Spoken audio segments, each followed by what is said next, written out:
Cette slide rassemble plusieurs remarques importantes sur le théorème de convergence du maximum. Le premier point concerne le paramètre de forme noté xi. Dans la littérature, ce paramètre est aussi souvent appelé indice de queue. Son rôle est fondamental car il renseigne sur l'épaisseur de la queue de distribution et donc sur la fréquence relative des très grandes observations. Lorsque xi est positif, on se trouve dans le domaine de Fréchet. La queue est épaisse, typiquement de type Pareto. Les très grandes valeurs restent alors relativement probables.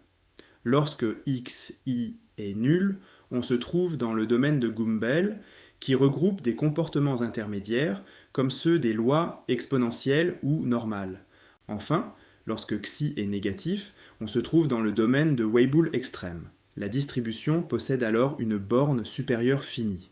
Il faut ensuite bien comprendre la portée du théorème de Fisher, Tippett, Gnedenko. Il s'agit d'un théorème de classification.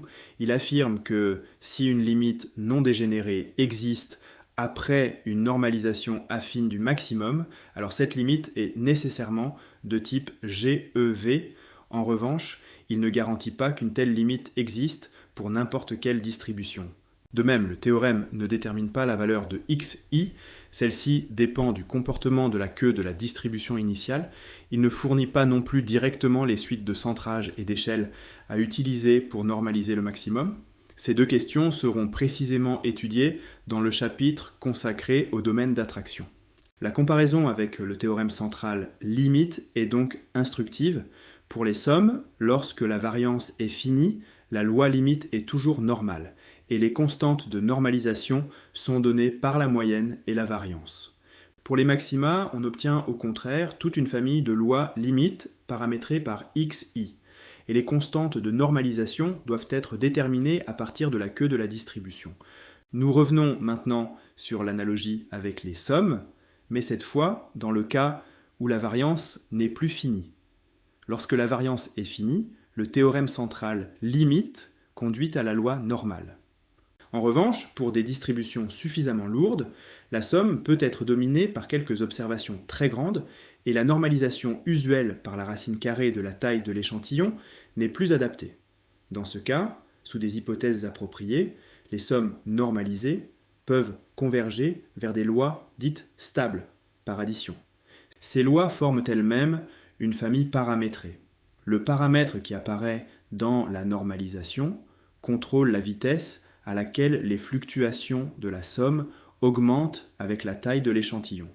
Selon la valeur de ce paramètre, il faut également centrer ou non la somme.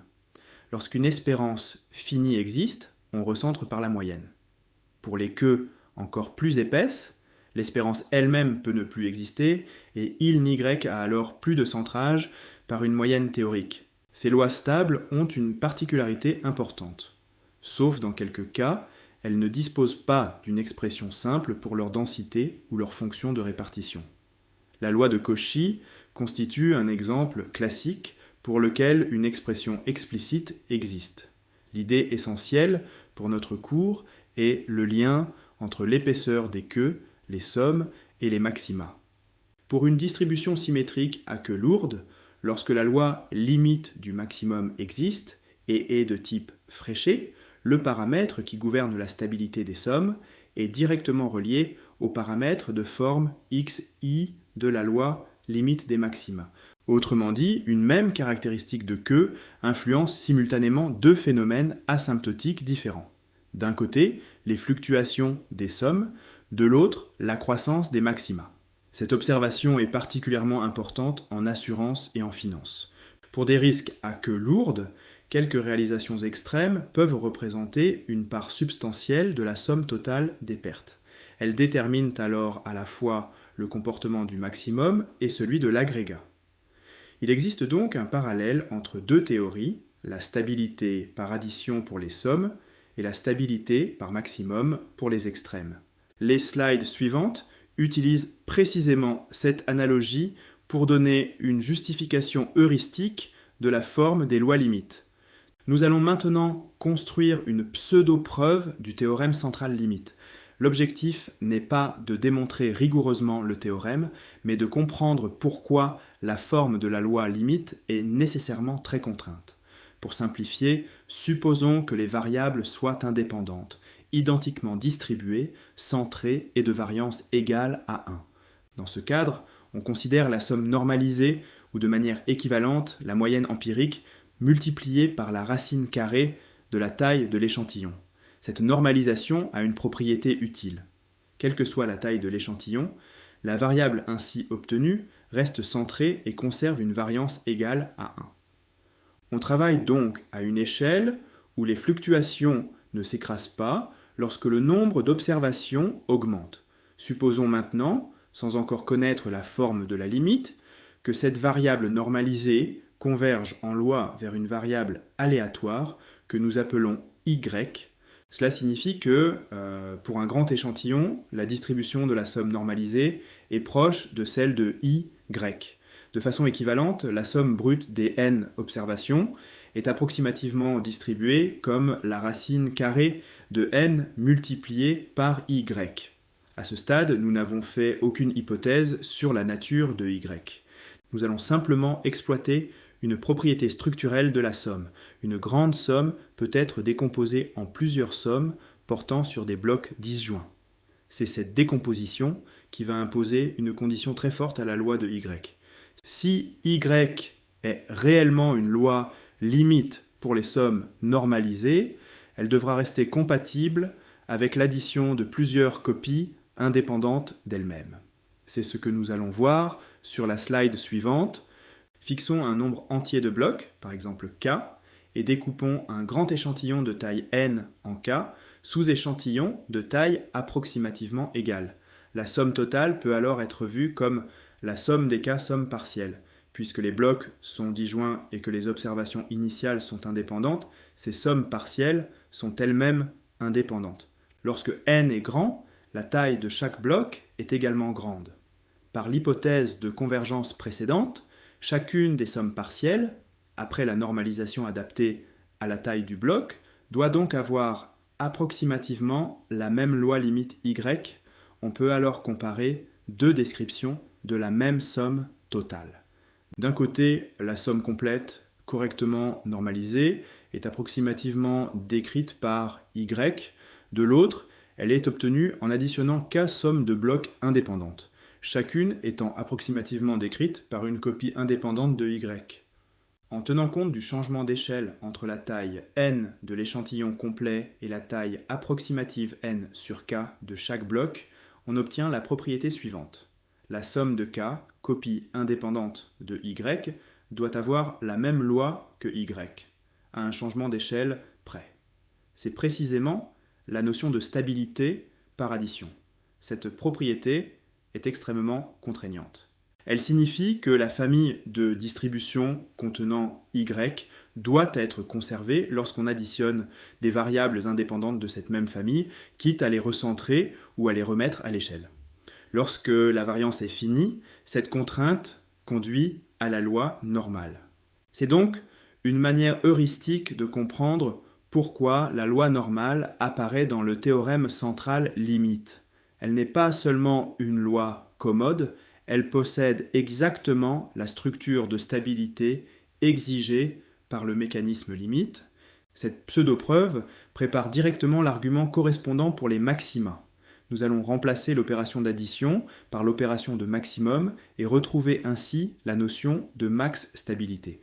Nous appliquons maintenant le même raisonnement au maximum d'un échantillon. Supposons qu'après un recentrage et un changement d'échelle approprié, le maximum converge vers une variable aléatoire y. Pour un grand N, cela signifie que le maximum brut peut être approximativement représenté comme une transformation affine de y. Fixons à nouveau un entier k et découpons l'échantillon en k blocs de taille approximativement égale. Le maximum de l'ensemble de l'échantillon peut alors être vu comme le maximum des k maxima calculés séparément sur chacun des blocs. Cette décomposition est l'analogue exact de celle que nous venons d'utiliser pour les sommes. La différence est simplement que l'opération de combinaison n'est plus l'addition, mais le maximum, Comme les blocs sont disjoints et les observations indépendantes, les maxima de blocs sont indépendants.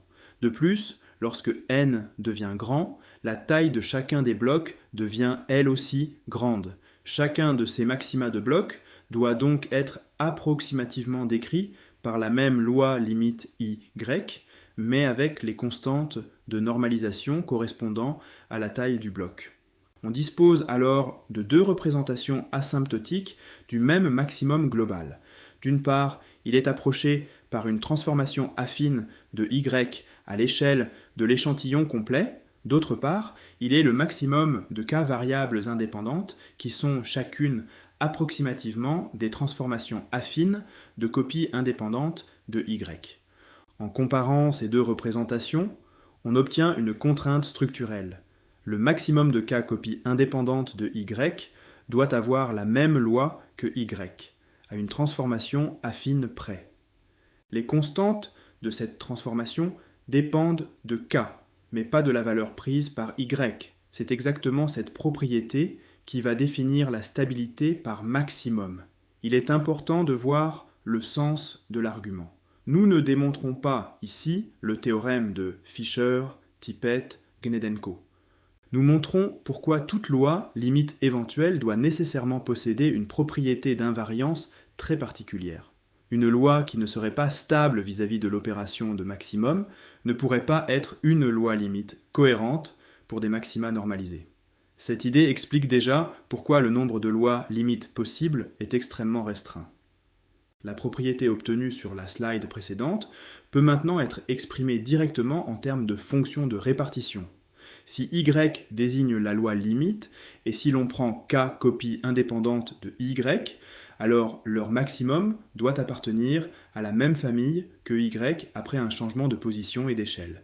Une distribution ayant cette propriété est dite max stable. Cette définition est l'analogue pour les maxima de la stabilité par addition rencontrée pour les sommes. Dans les deux cas, la stabilité exprime une forme d'invariance vis-à-vis de l'opération qui construit l'objet asymptotique, l'addition pour les sommes, le maximum pour les extrêmes. Le résultat essentiel est alors que les distributions GEV sont précisément les distributions max stables non dégénérées à transformation affine près. Cette propriété fournit une explication conceptuelle du théorème de Fisher, Tippett, Gnedenko.